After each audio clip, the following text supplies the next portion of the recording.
Hey, Legal Rebels, this is Tom Martin. I'm the founder of LawDroid, and this is my podcast, LawDroid Manifesto, where I interview legal innovators about how they do what they do. In this episode, I interview Dennis Kennedy, director of the Center for Law, Technology, and Innovation at Michigan State University, whose visionary work has shaped how lawyers use technology for over 3 decades.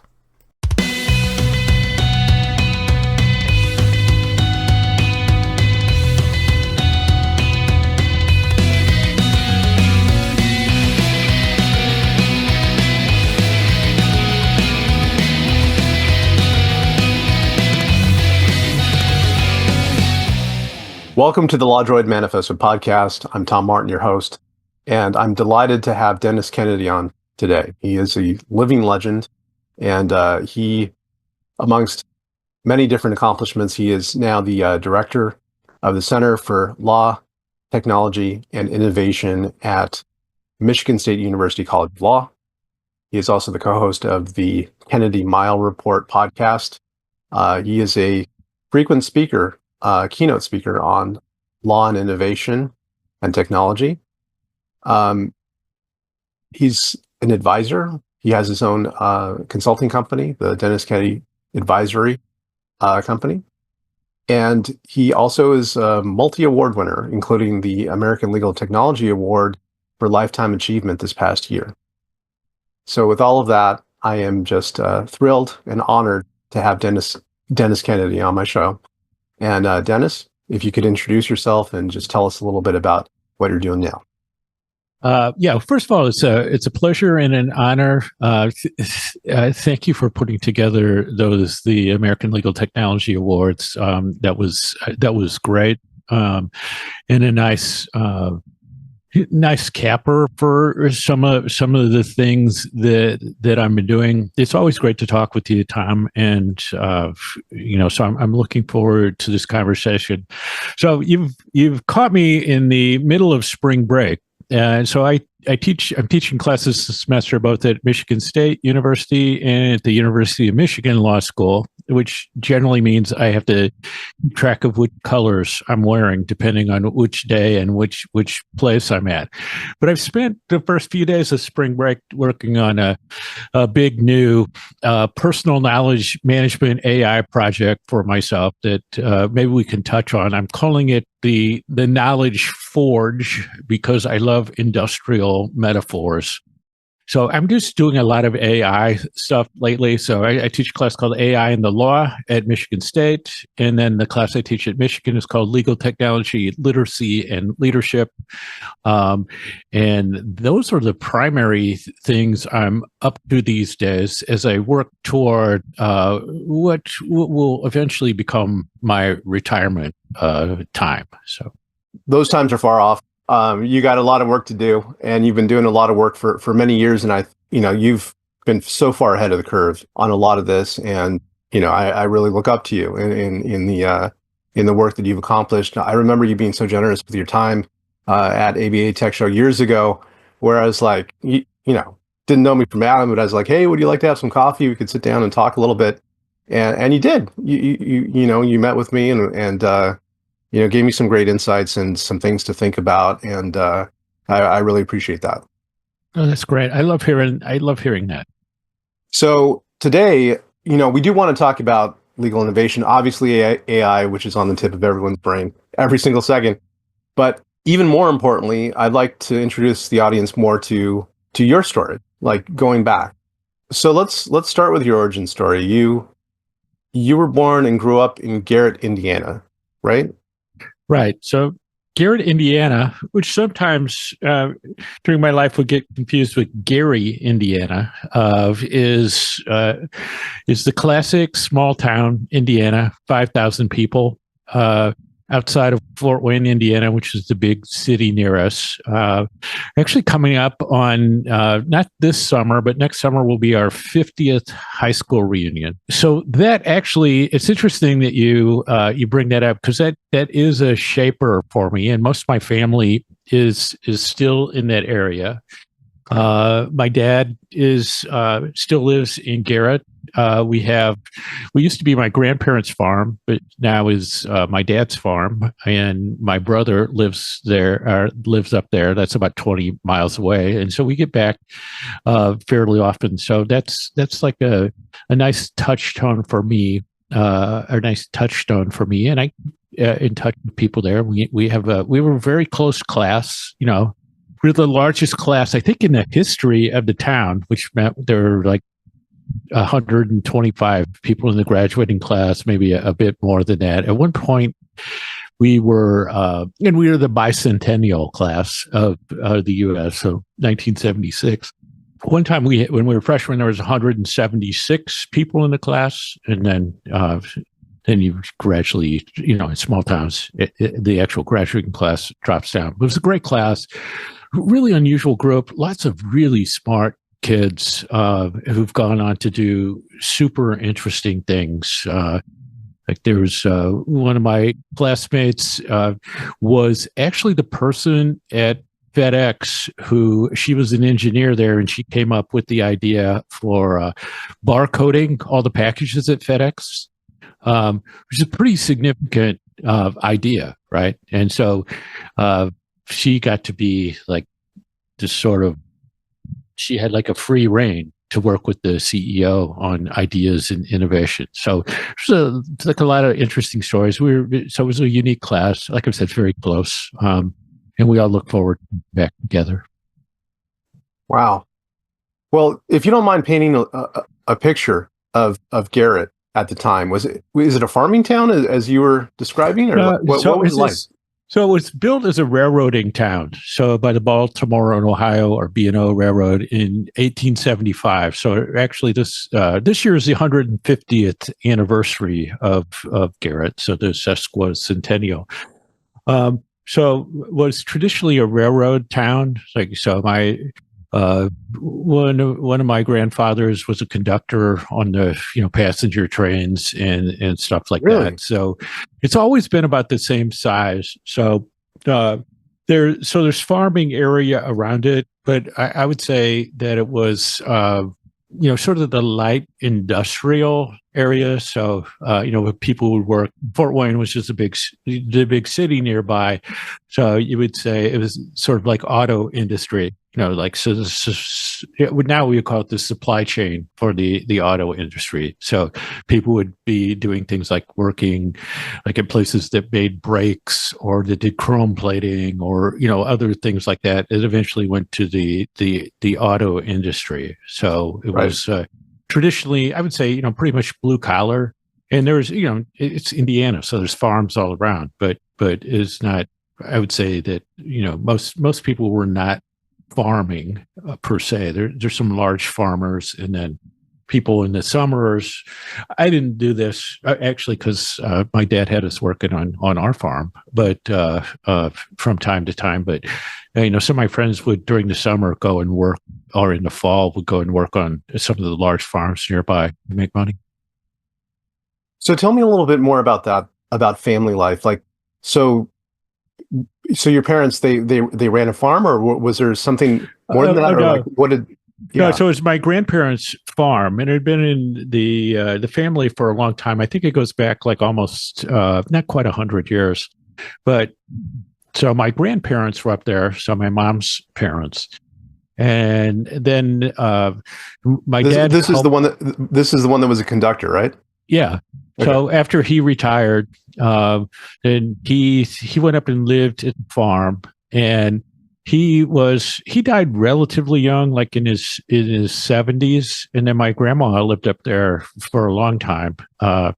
And they had, my granddad was kind of a free spirit in a lot of ways in what I remember of him. And that, so at the farm, he had peacocks. He had all these things up there, and there's still the peacocks that, the family line of peacocks that he brought up there is still up there because my brother, my brother is a master gardener and does all these things, and he likes animals, so he's kind of all the like chickens, peacocks. Sometimes you go up there and he'll like have some sheep or like, beating out cows for the neighbors or So your brother still takes care of them. He still takes care of the peacock. Yeah, so he does that, and then there was a time period where my dad, who worked at a copper rod and wire mill in Fort Wayne, and was like in the machine shop there, would in his spare time when he was so he's working at this place 7 days a week. He was a volunteer fireman, and then for a couple summers, he decided he was going to farm because that's what he was always, one of the things he was interested in. And so we were old enough as teenagers to help with that. And my dad still has stories of like how we weren't always the greatest help, but for time we were, we had a couple of fields up there that we grew. I remember that for those summers we were growing popcorn, believe it or not. And then now he has somebody else who just does, so this is sort of the thing in Indiana and I think elsewhere. You have people who do the farming and they basically come in and farm with people, and then there's a sharing on the costs and of what hopefully are profits at the end of it. So now there's somebody who farms up there, and it was great. So the farm is like literally across the road from a state park. And so we always used to go over, walk across the road over to there. And it was called Chain of Lakes State Park, which was the idea was of it being a park was a perfect example of when the glaciers pulled back, they created these small lakes. And this is like this park sort of memorializes that. So we used to go over there and fish and swim and boat and, on small lakes. So the farm was a big part of our growing up, and like I said, still stay in touch with that and try to figure out the legacy we're going to have with that. But I lived in a town that was about 20 miles away, and that's where I spent most of my time because that's where we lived. It's really important to remember where you come from, because I think that it has this unique signature in our lives that kind of forms the context of where we develop. And it's interesting that it's a farm, like, metaphorically, that you cultivated this this interest in how things work. Even when you're talking about how the glaciers pulled back and stuff, it's this understanding of how the world works. The next step to Wabash University, like you majored in English, right? And what your influence was in taking that step. So I was always like a math and science person. So, which was sort of, when you're in a small town, that's sort of what people who were academically good were pushed toward. And then I do have to say that when I was a junior in high school, it was the first year that Indiana went to, like, they divided the schools into classes, so like small to large, and our high school in that year won the state championship.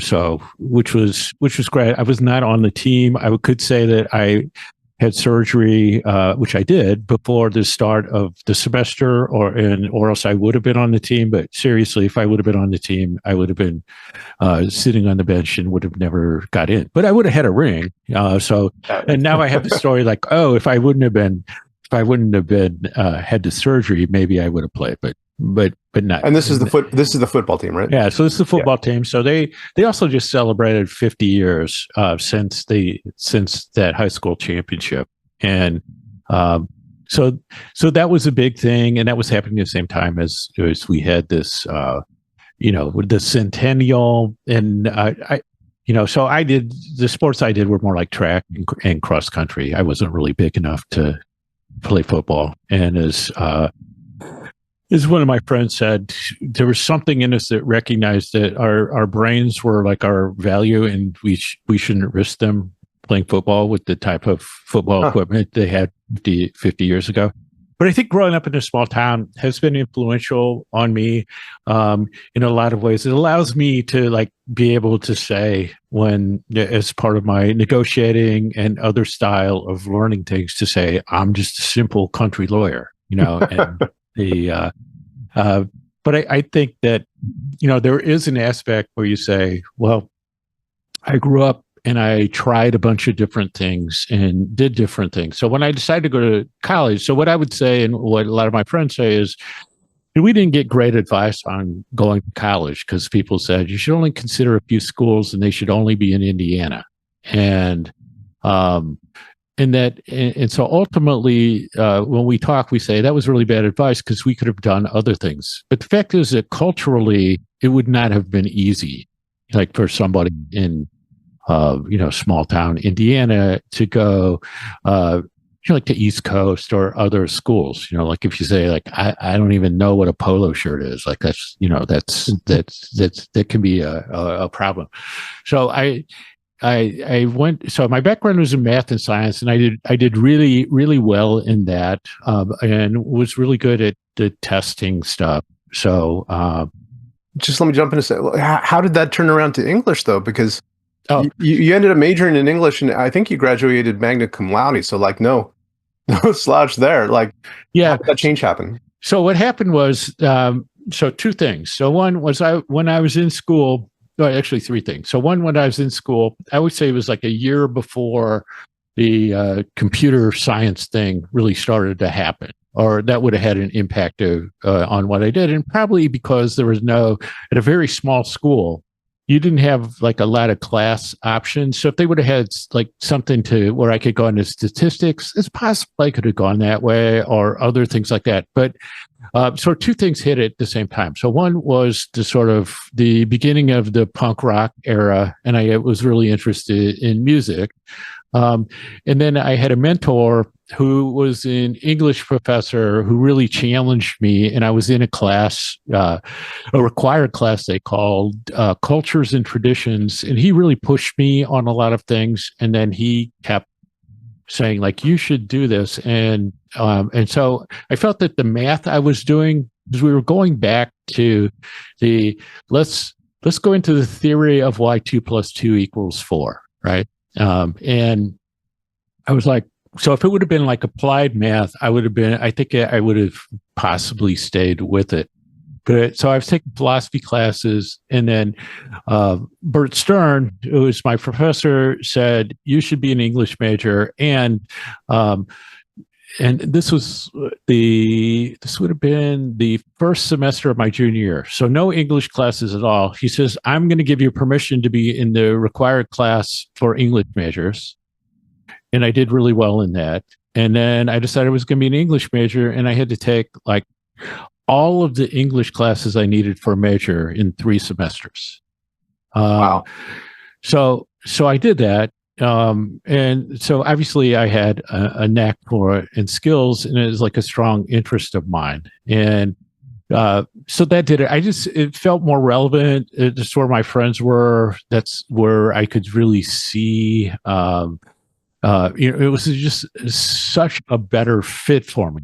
But I didn't know anything, right, about, so the job market then, so 1980, the job market just totally dropped out on everything, but especially on, humanities types of majors. So people tell me, with your mix of math and English and your ability to write, you should go to law school. You said that with a transition to English, that it was a better fit for you. And I just want to go into like a little more about that. Why was it a better fit?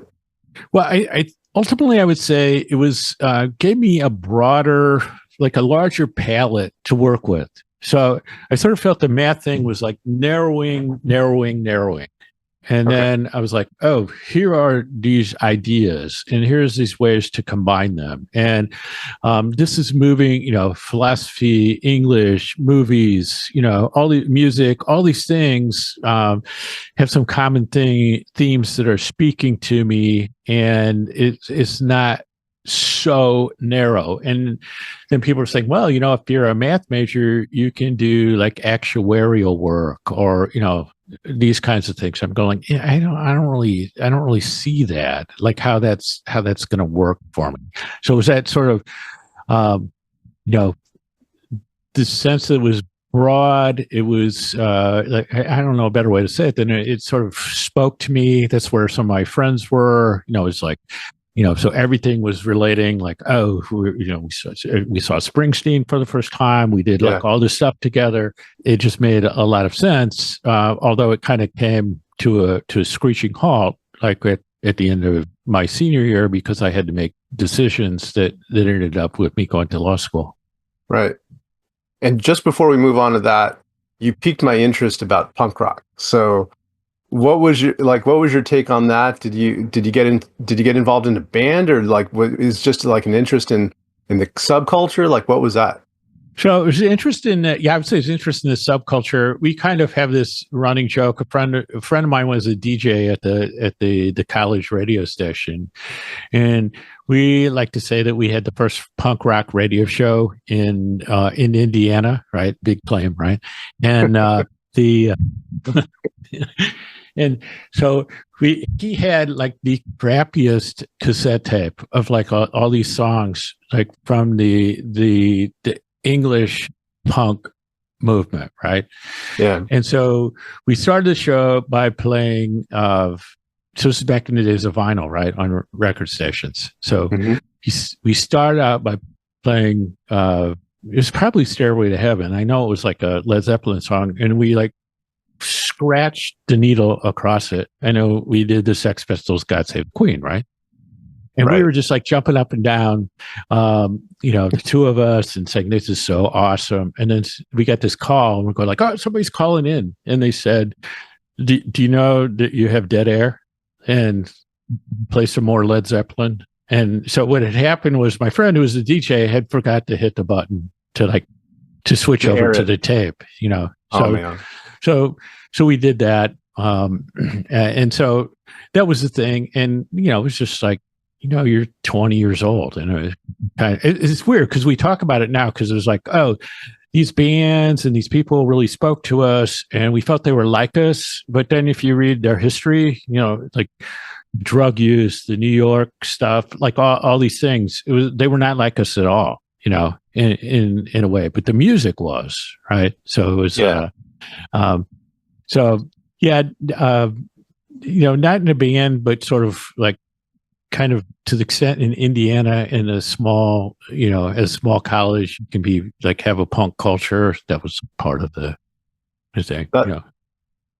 That's really cool. Thank you for sharing that, Dennis. I just as a side note, like, I was into the punk / goth subculture when I was coming up, and I always found that it reflected, but also was like reflective of where I was at as kind of like an outsider culture, right? Looking from the inside in. And there's, a whole slew of reasons for that. Like just, everyone feels like that to a certain extent when they're a teenager. But it's an interesting perspective.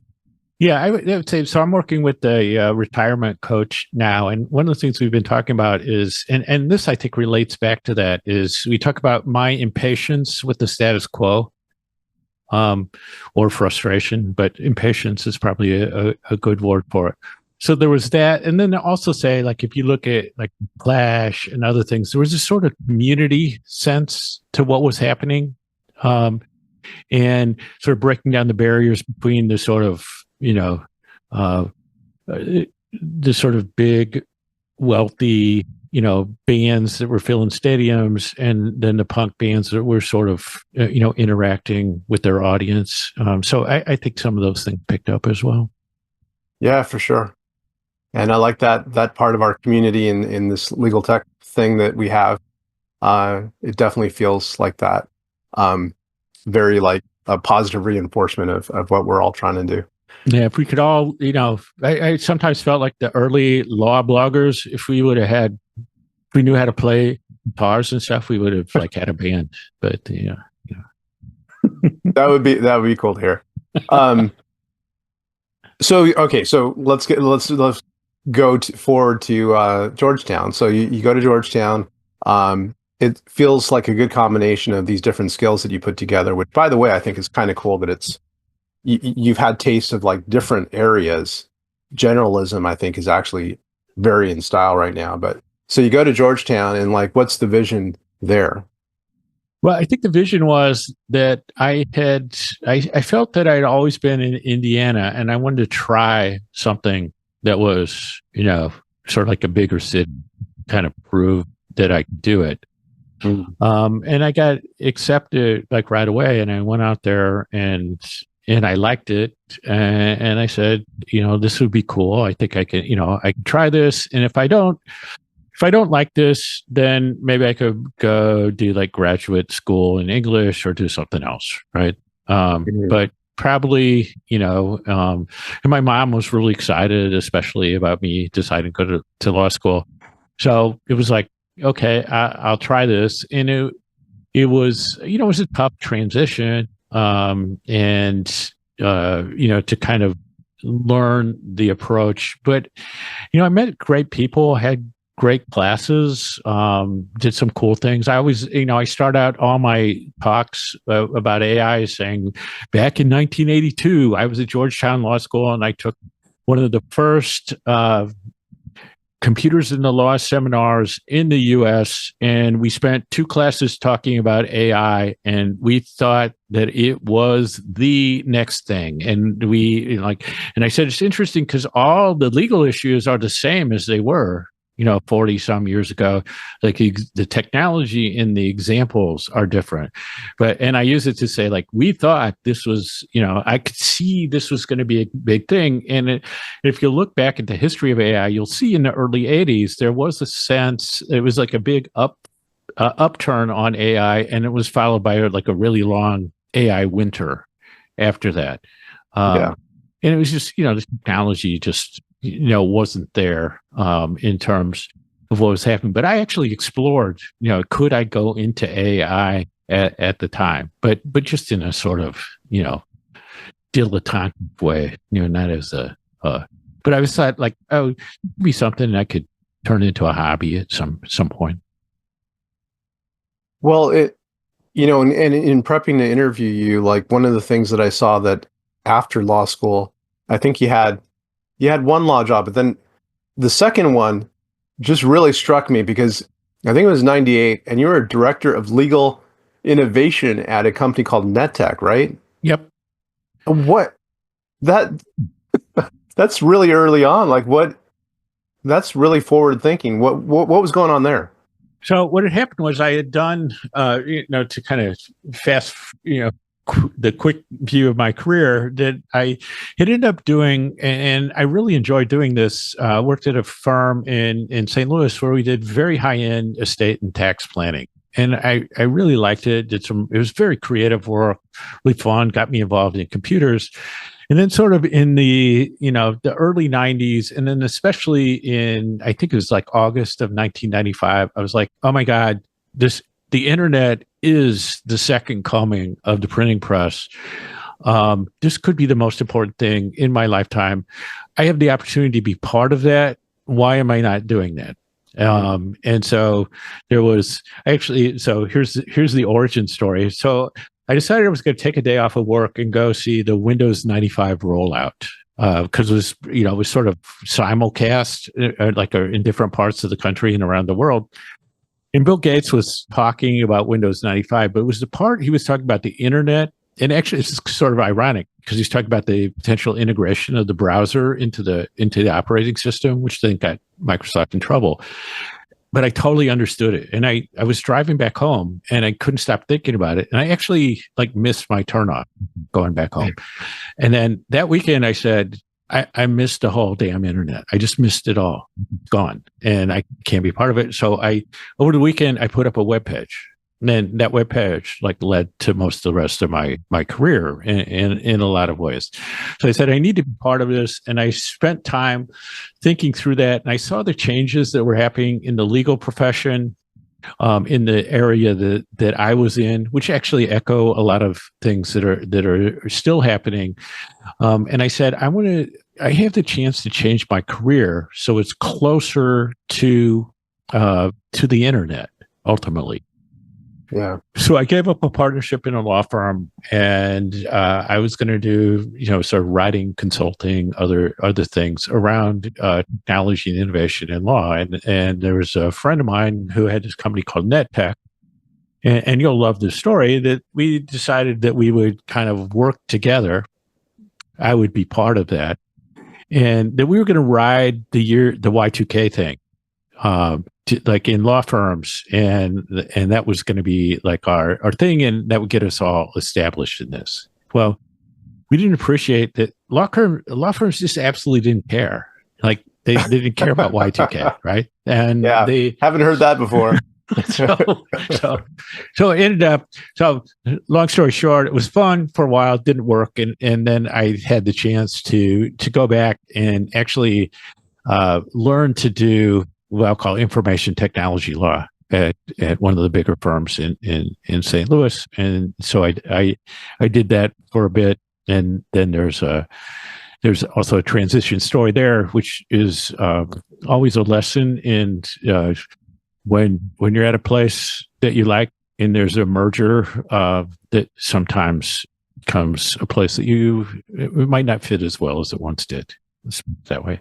Yeah. No, I feel for you on that. I've had that experience myself. Sometimes change in management, and then they have different priorities, things like that. So the next one I want to talk to you about is, how did that come about, type of thing. And it seems to me like one where I'm sure there are a lot of great lessons learned that you could share, but you have a position as vice president of digital payments at MasterCard. How did that come about? What did you do there, and what did you take away from that? Yeah, so that was what I call my in-house counsel career. And so I was way to understand the MasterCard thing for me is I was in St. Louis at the time. And the connection to MasterCard is MasterCard's main data center and operations center is outside of St. Louis. So that's the frame here.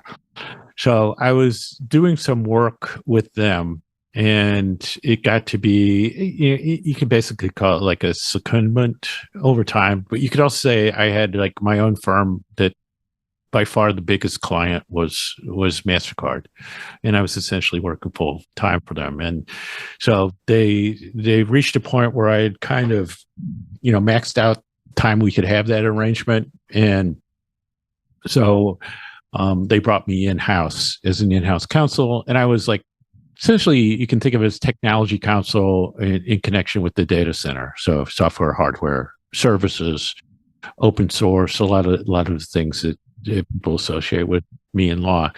Then toward the end, I had the chance to work with a really cool company that we bought and moved to this group that was called Emerging Payments in Labs, which then became Digital Payments in Labs. And that was sort of, you can think of it as like the newest technologies, the innovation group, the R&D group, other things that we were doing. So everything that's sort of forward facing was part of this. And I would also describe it as the place where MasterCard was trying to focus on moving from a financial institution to a fintech company.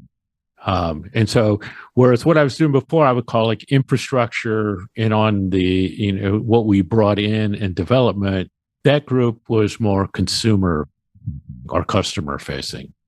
And there's a lot of complexity there. It's the nature of MasterCard's business. So, blockchain, AI, APIs, all this stuff was part of the things I did. I also got to work with our, mobile wallet, other things like that you see now, that we kind of take for granted. Like, it's still interesting to me that, like when I go to a place and pay for something and tap, like how long it's taken for that actually come into play, compared to, when we first started working on that. So it's very global. I also got to do a lot of the innovation things. So we had a financial inclusion lab in Africa that was doing really cool things. And so I got to do that, and that was, super creative, really fun, great people. Can't say enough can't say enough good things about most of that. But as a friend of mine once told me, who was a career coach, said, the thing about you is that you can last about 10 years in one thing, and then it's like you have to change. And she also said to me, like, and I cannot believe that you were able to survive in a corporate culture for as long. She said I would have never that long a time. So to go back to the math thing, I reached a point where the math worked out. So it was like the number of years plus my age qualified for early retirement. And I said, like, instead of having this job and doing a bunch of stuff on the side, I'll just retire and do the side stuff. So that was the plan. And as I'm sure you will ask, that's not exactly how it worked out. Yeah. So about the 10 years, it was about 9 years that you were at MasterCard, right? And then, a couple years before that where I was not technically an employee. Yeah. And I mean, there's so much to unpack there. We can't go into all of it, but like, the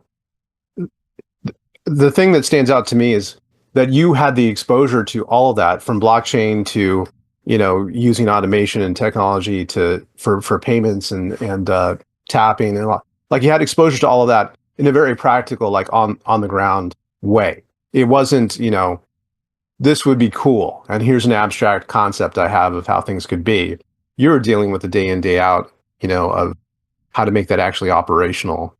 Yeah, it's like you say, what are the legal issues if we have like a mirror in a pop-up clothes shop where people can try on clothes and order them and pick them up, and like what are the legal issues around that? What like it's smart refrigerator concept, and so as an aside, this led me from the what we described. We were moving from, forget what it was first, but then we were going to be then we were becoming product lawyers, product counsel, which was, I think, an innovation of Michael Grazio, who was the head of the law department group I was with, and to something that I conceived of and spoke about, and I still talk about from time to time, the notion of a platform lawyer or a ecosystem lawyer.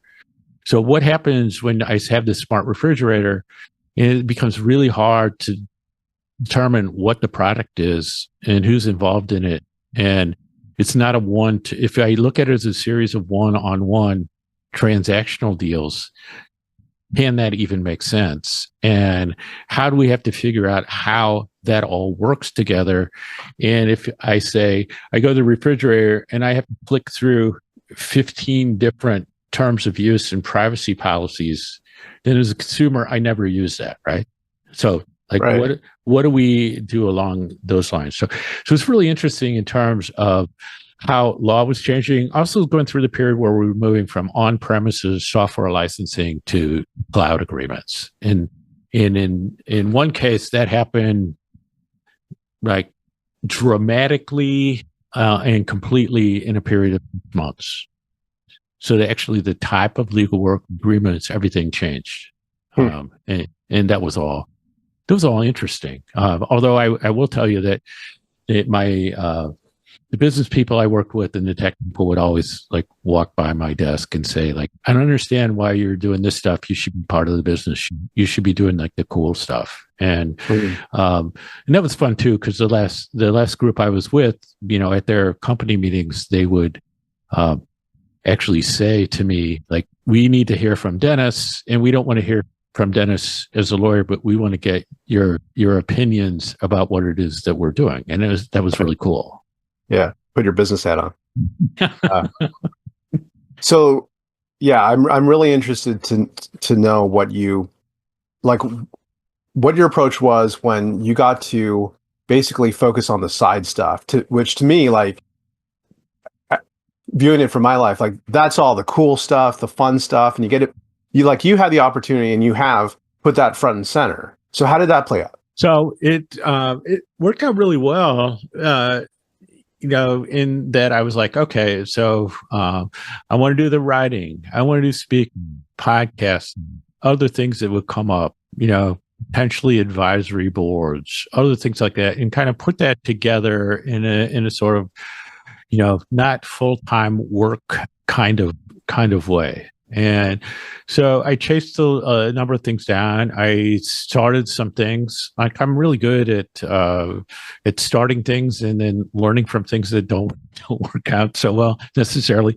My wife always says, and other people tell me, like, you're kind of ahead of your time in this stuff, and that people don't really see what it is that you're offering. And then I will come up with something that seems like a better idea. So I was teaching it. So I started teaching at as an adjunct at Michigan State, because somebody I knew there, Ken Grady, was not able to teach anymore, and he asked me if I would do it, and he recommended me. So I was teaching this class. One was called Entrepreneurial Lawyering, and another one called Delivering Legal Services, which was about sort of the Toyota method and process improvement and stuff like that. And so I can't leave well enough alone, so I kind of reconfigured those classes and really enjoyed that, and looked at some of the things I was starting on my own, kind of incorporate into those things. And then I decided that it was really more about innovation was my interest rather than pure tech. That especially legal tech.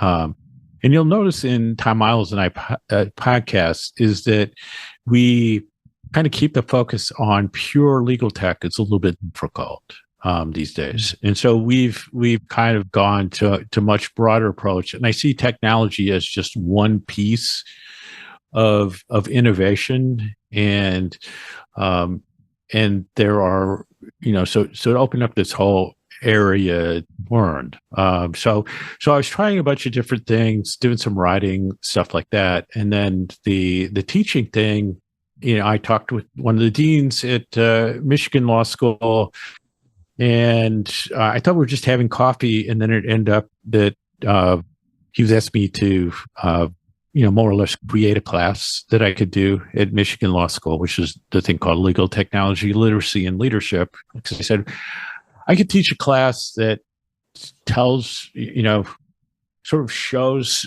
students how to do what I did, and sort of like, what is the technology you need to know? What do clients expect? And how can you use innovation and technology to grow your career? So that's what that class is about. And then so I've had the opportunity to do that. And this is sort of the thing, about my career is I try different things, and I actually do pretty well at them. And so people liked my teaching, and then I did more of it. And then the opportunity came to be the interim director of the Center for Law, Technology, and Innovation at Michigan State when somebody left, my predecessor left. And then I became what I called the permanent director, which I'm still arguing, and I tell people this, that the only way it's not going to be just 2 more years is somebody's going to have to convince my wife and daughter, and I don't think they can do that because they would like this. My daughter especially would like her dad slow down, and so more teaching and that sort of thing. And then I said one day, like when I became the permanent director, I said, you know what? Unfortunately, I have to say I unretired. I mean, like, can't really argue that I'm retired if I have like a full-time job. So that's sort of the transition. And then surprisingly, then the whole ChatGPT thing happened, and I kind of 40 years later, I find myself in the AI world. So let's talk a little bit about that. I mean, there's been so much change in so little time. The past 3 years have been this, it's almost like getting sucked into an event horizon. It just feels like there's this time dilation where decades have passed in years. What do you think about this, and where do you think it's going? One of the things I always say about AI right now, especially legal AI, is like so many experts out there. And I just feel like I'm just trying to learn, like I know that, right? I know a lot about this stuff, and I'm trying a lot of things, but I'm like, I need to experiment. I need to see what this is good at, what it's not good at. There are some walls that we're going to hit. But, it's sort of, I tell my students that I always like to ask this question of compared to what, right? So is what we can do with AI, does it advance things or not? Or, so it's like, is the perfect the enemy of the good here, right? So if I can do something using AI, so I'm terrible at note taking, right? So I read a bunch of books, I have no notes from them, but I can use AI to summarize those books and store those. And I say, and people go like, well, how accurate are the summaries? Blah, blah, blah, blah, all this stuff. Yeah. I go like, look, my note, I have 0 notes from my book. So the value of my notes on these books is 0%. So if you get me to 1%, even 2%, 20%, I think the summaries are probably like 80% useful, maybe more. That's really helpful. Cause I'm comparing it to something. And then they would say, but you can't use it for, like writing this research paper and stuff. And I go, I'm not doing that. Right. So I'm not going to Mars either. Right. Like I'm not climbing Mount Everest, like I don't understand the comparison. So I think we're at the stage where there's, it's the biggest, it's the tallest and sharpest Gartner hype cycle ever. Right. I mean, it's like go clear off the top of the page. So I think we're still trying to figure out what it does, and it's a really moving target. And there's a lot, as you say, there's a lot of things happening. I keep telling people that I've seen so much change in the last 2.5 months that in AI is staggering. And if you're having a conversation about what AI was like last summer, it's like you're not even describing what's going on in the world right now, with the tools. So I like to push to say, where does this work? Where doesn't it work? Can I do a bunch of experiments? Can I learn from it? So my friend Dan Lina once said to me when talking about the Toyota method he said, it's kind of the scientific method, just the scientific method. And I was like, that's really interesting. And I'm like, yeah, this is what we're doing. We have this hypothesis and we test it out. And if it works, that's great. If it doesn't work, then we learn something from it and we try something else. And so those are the things that I look at AI. But I'm also saying we have to step back and ask really serious questions. And so one of the things I like to say is that AI, for whatever reason, pushes us to the most fundamental issues and questions really quick. So we say, well, we couldn't have AI be a judge, right? And then we start to say, well, what is it that's magic about biased human judges? What happens? What is it? Why wouldn't we want to have consistency? Like if we're not, I show this thing to my classes all the time. I say, if the AI is 87% accurate, right? In facial recognition, we would go, if you're going to put me in jail with 87%, are you going to arrest me and haul me in? Right? It's unacceptable, right? Except if you tell me that human eyewitness testimony is somewhat less. Then that raises a serious question, and we need to think that through, because we could say that's okay. We know that AI is more accurate, but we prefer a human system, right? And we can have that conversation and make that decision. So I see AI as pushing us on a lot of those things that we don't really want to face up to. So there's implications in education, in a lot of other things we do. The whole court system itself. The access to justice space, like all these things. And that's just the law side. And as lawyers, we're kind of slow playing this or no playing it. And at the same time, the adoption of AI in other areas is immense and it's fast. And so I like to say, who are the lawyers who are going to represent people using AI, the businesses using AI? If we are saying we're hands off, we're not going to learn it, we're going to go back in law school to handwritten exams and blue books. We're not going to allow people to use AI.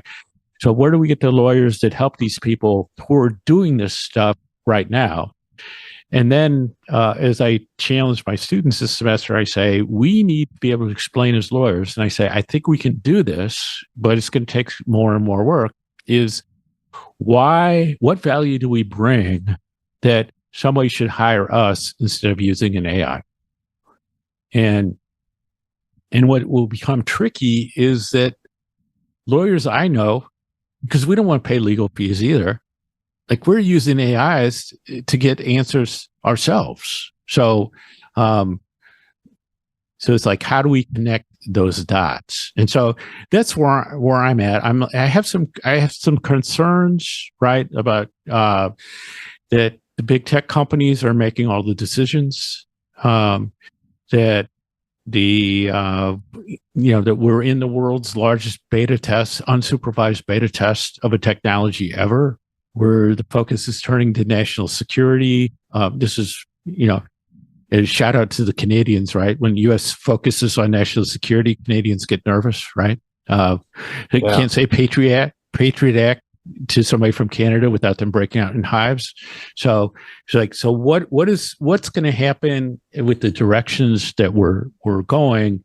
And is anybody going to make a decision about that other than either big tech companies or more likely people who are, coders who have to make a decision to say, is this a yes or is this a no, or I do something, and they have to make what seems like a small decision that has lots of unintended consequences. And then to kind of sum all this up, what I've been saying lately is law, and I have to remember who to cite this to, which I don't have in front of me, but law is a complex system that is trying to regulate a complex system of complex systems. And almost by definition, like what we do is going to have unintended consequences. And so we need to study that. If you're asking me, like the things that I want to learn more about over time, I said complex systems is definitely one of them. Which is great living in Ann Arbor, home of University of Michigan is like, there's like world-class complex systems people here, and they do like little presentations and stuff from time to time. So there are ways to learn things. But I think that all of those things are coming together. So it's almost not as much about the technology as like, what are the implications of AI in a legal system that's already struggling, put it mildly. Wow. Well, so many profound questions that you raised there, Dennis. And I hope that the audience really maybe rewinds this and listens to it again, because just some high point takeaways that I get from what you said is, AI is imploring us to engage with, like, definitionally, like almost like Socrates, what is love, right? Right. What is trust? Really? Yeah. Like, what do we mean by trust? Yeah. What are all these things and causing us to face that down as to how we're conceiving that? Then also accountability, because as you pointed out, there is a difference qualitatively between the judgments that humans make and our ability to live with them versus the judgments that a machine makes, even though their correctness might be a higher percentage than us. There's just something different about how that sits with us. Then also, like, you bring up the point about value, the value of the service being provided, and like, whose value, from what perspective? Is it the value to the consumer? Is it to the value to the labor or knowledge worker that's creating that value? And how do we like reassess that in an AI first world? And control, right, is the last one, is just how much control do we cede? Do we want to do that? Do we have a choice of whether or not we do that? And is that in the hands of a few, like you said? Right. Like, who regulates the regulators? I mean, these are all like the basic questions that we have the tools to deal with. I without revealing, I won't give any context, but I talked to somebody who is a professor. I'm definitely not saying at one of the schools I teach at, but who's a legal history, taught legal history. And he said, this AI, I'm glad I don't have to deal with it. And I said, I'm actually really interested in your perspective because I want to know, like, how in history, what happened with the legal system when we had the printing press? What happened when there was the introduction of big technologies? What are these things? And he said, oh, I hadn't really thought about that. Then he said, but the way I look at it is I have tenure, so I don't have to worry about any of this. Like I can't lose my job. And my thought was like, I would hate to be a student in your class, right? And I tell students this, and they go like, I wouldn't want to be in that class, right? And because they're sharp, they know they see what's going on, and they see the impact of that. So I think there is that sort of, what do we do if we're going forward? And as a profession, we say, oh, we'll let other people decide what's going to happen. And I like to say, from being in the corporate world, they see lawyers as the friction, right?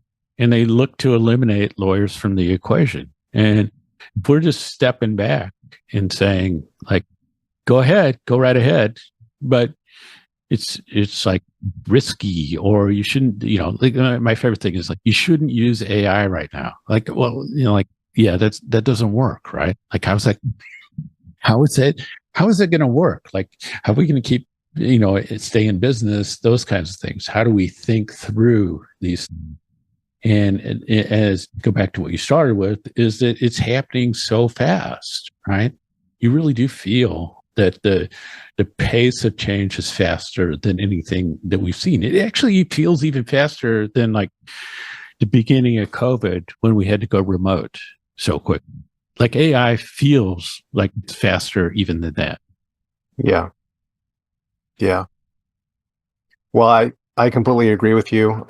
Quote Shakespeare, he talked about, first thing you do is get rid of all the lawyers, but the context of that was not what a lot of people think. It was that, if you want to take control of people and society, then you want to get rid of lawyers, because they're the ones that underpin a principled democracy. And I think we're seeing some of that right now. And so, very necessary. But I think one thing that we as lawyers need to do a better job of is communicating that value to people. Right. Yeah. So, like I said, we're the friction, right? Or we say, you can't do this. We're not going to participate in this. Because I tell my students, like, if you're interested in policy, right, public policy, this is the time to be a lawyer. Like, my students are really good in AI. I said, like, there's somebody you want to work with, especially in the policy area. They need somebody who has your perspective and your skill set.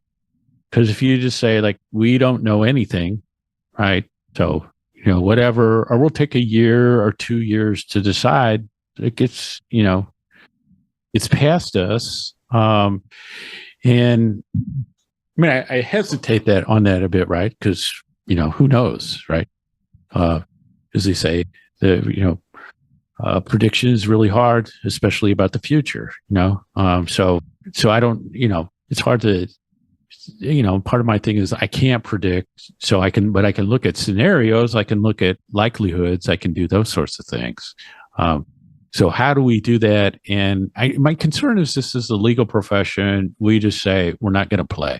We'll let a few people decide, and then we'll sort it out. And then, as litigators like to say, we'll sue people, and then 5 years from now, we'll get a trial court decision, and 4 years after that, we'll get an appellate decision, and then we'll have clarity. And I'm like, yeah, and the technology won't be around us. At the same time, it does feel, as I say, and I don't know whether I'm right about this, because there have been other things, but it does feel that there's the same energy and excitement and things happening as what happened at the beginning of the internet.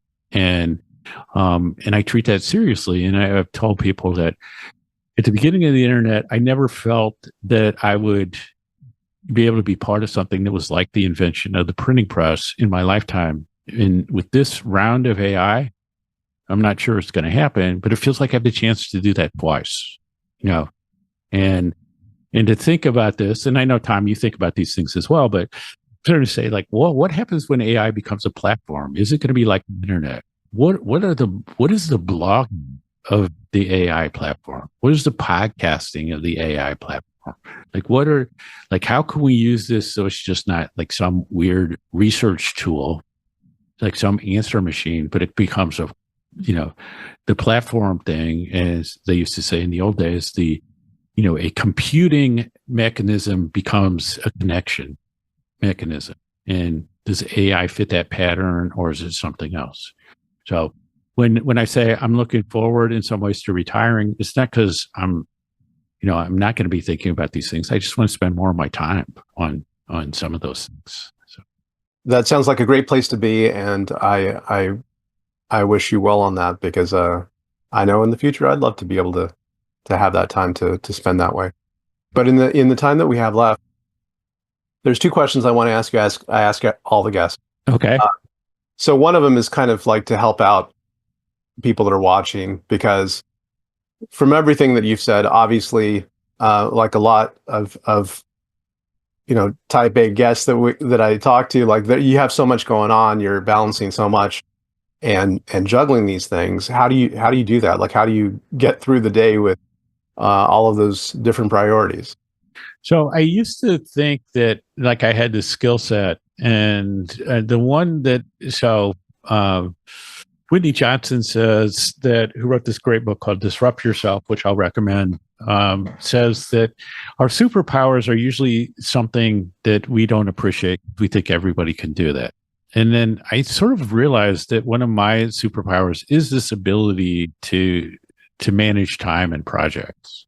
And to say like, if I'm going to do these things, here's how I can do that. And I'm turning over some of that stuff to AI, and then I'm also sort of, and I also work with coaches over time, career coaches and otherwise. So usually you see where I made a major career change, I was using coaches at the time, doing the same thing with retirement. And so it comes down to saying like, okay, I need to more formally set priorities. I need to be able to say no more. I need to say, to set boundaries. And I need to say like, does this fit, what I say the priorities are? And can I, or is this just, and this is my problem, or is this just so cool? I just have to do it. Right. And then if I do that, then the thing I'm now working toward is to say, okay, if something comes in, something has to go out. Right. And then also I think the other thing you can do where you can get in over your head is you start to say, some of these things aren't work for me, and they really are. So like one of my favorite things to do is my podcast with Tom Mile. And I don't I often downplay the work on that because it's just so much fun. Right. And or you do other things. So like I'm writing and this is fun and that sort of thing. And then you realize, oh, this is taking up a lot of time. Great. Love talking to students, but I'm tired and then I've also sort of focused on energy as being more important than time. You can manage time pretty well, but you can't manage energy so well, especially as you get older. And to say, okay, so where can I put my energy that's the right place? And then having, a wife and daughter, who are like, we don't want you working so hard. Do you really need doing this stuff? It is helpful. And then trying to resist saying like, oh, I can help this person. I can do that. I can, do those things to say like, okay, what makes sense? And, what's draining, try to avoid more things that are draining. So it takes a lot of work. I spend a lot of time on that. And like I said, I've used the coaching thing very successfully, and I always recommend that to people. And, my current coach, has been so incredibly helpful. And it'd be hard to know what to do without her, at this point. And so that's what I would think about. And then also to say, like, I want to focus on the stuff that I'm most interested in that are strengths of mine. Because a lot of times we're taught like you need to get good at the stuff you're not good at, and So you spend a lot of time on that and you hate it, right? And you're saying, I got to get good at that. But Yeah. I'm trying to do more like, hey, here's the stuff I'm good at. Here's the stuff I'm not good at. Like, can I delegate this stuff that I hate doing? Can I just stop doing it? Those kinds of things. And I think that's hard when you're starting out because you just have to feel like to everything. And then to be willing to say like, oh, I can try this. And again, this is a scientific method. Go like, oh, what would happen if I do this? Just treat it as an experiment. Like I tell my students, your final paper is really good. I think it's publishable. Like put it out, like here's somebody to contact to about this. And a lot of them are super hesitant about that. And I'm like, it's easy for me to say, being older, that like, what's the worst? Somebody says no, or, but maybe they say like, I can't do this, but if you did a shorter version of this, or you might send it to so-and-so, or that kind of thing.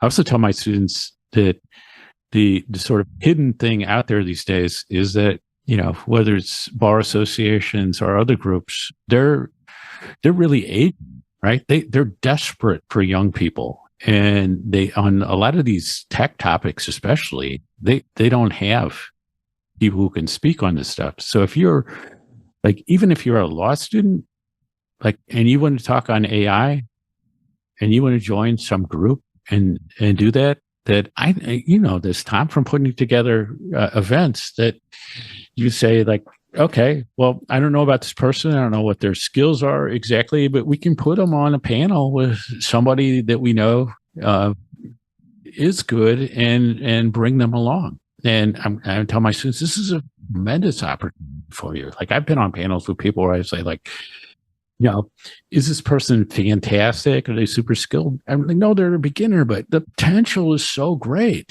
Like let's help them do this. So I think a lot of those things, so that experimental approach and being willing to try things, and then to say like, failure is something that doesn't work, just means you got to go back to the hypothesis, readjust it, and decide whether you want to do the next experiment or not.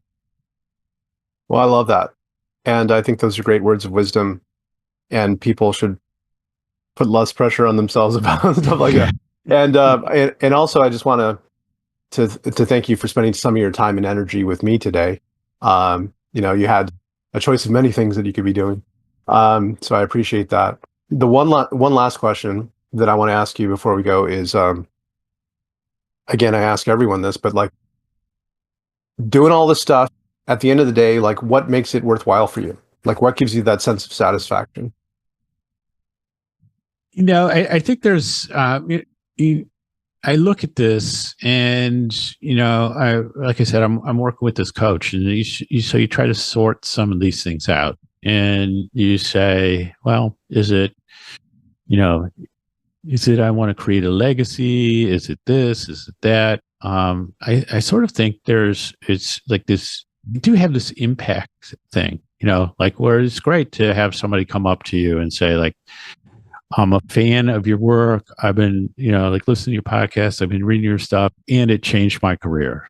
And I'm really thankful because you feel like, oh, I have some impact, and there are, whether it be students, early bloggers, others, where I would say like, oh, as I see them succeed, my research assistants, another group, I see them succeed. That's really enjoyable to me. And I go back to, my early mentors, and I say, I learned so much from them, and there is this enjoyment that comes from that.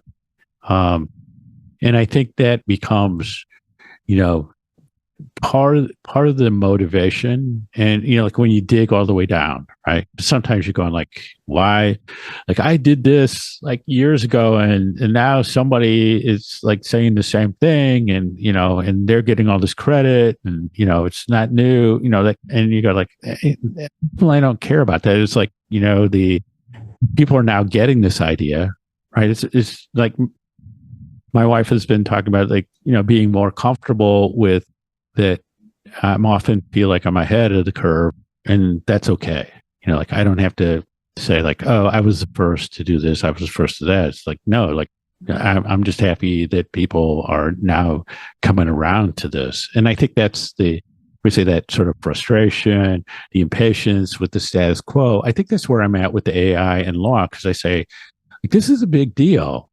It could go haywire. Don't get me wrong, but this is a big deal. And I don't know why we say we just have to keep things exactly the same, because every red flag is out there saying this is not the same. We need to pay attention to this. And I see people are really comfortable saying, like, we just need to go do the same thing the same way, get people back in the office, associates only, not partners, of course.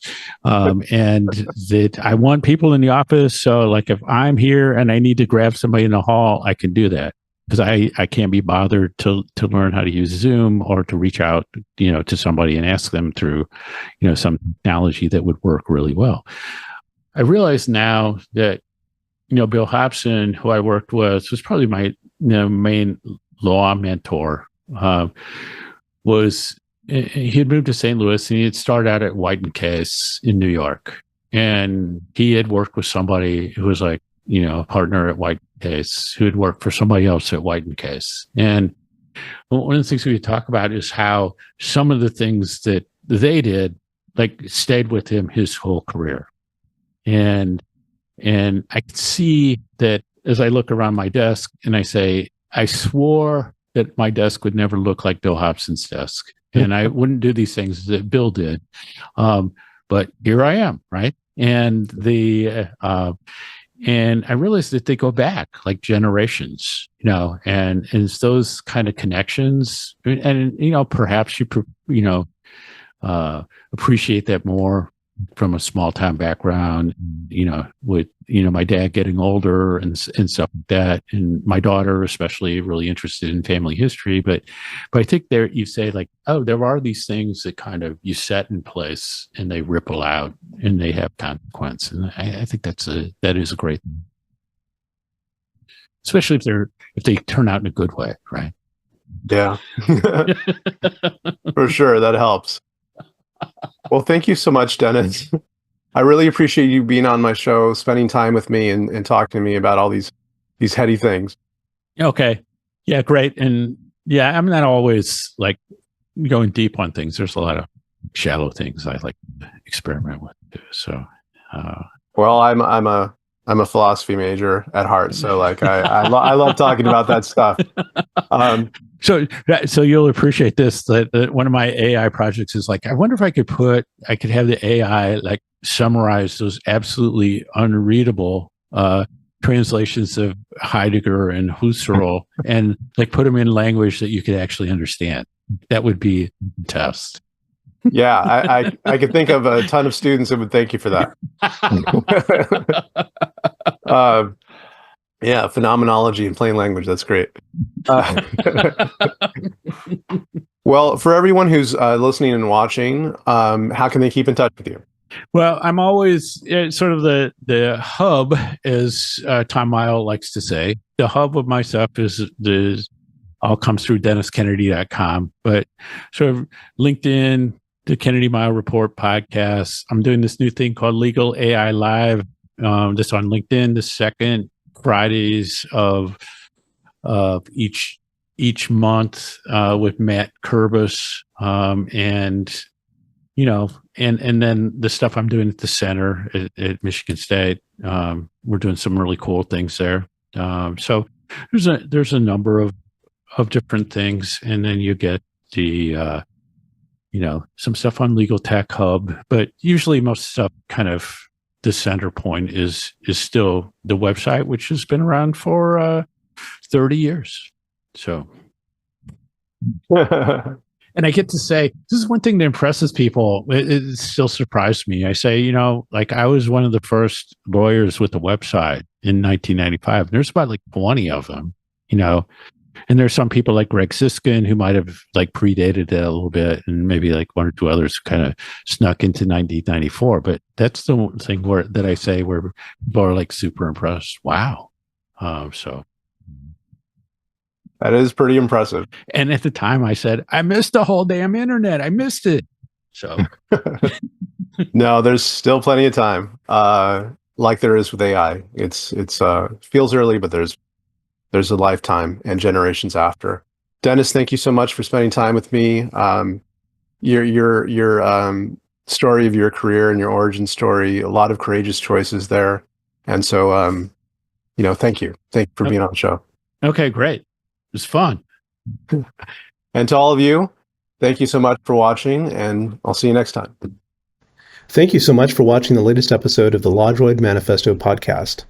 To keep in the loop about upcoming episodes, please subscribe to LawDroid Manifesto and you'll get notified. Thanks for watching. See you next time.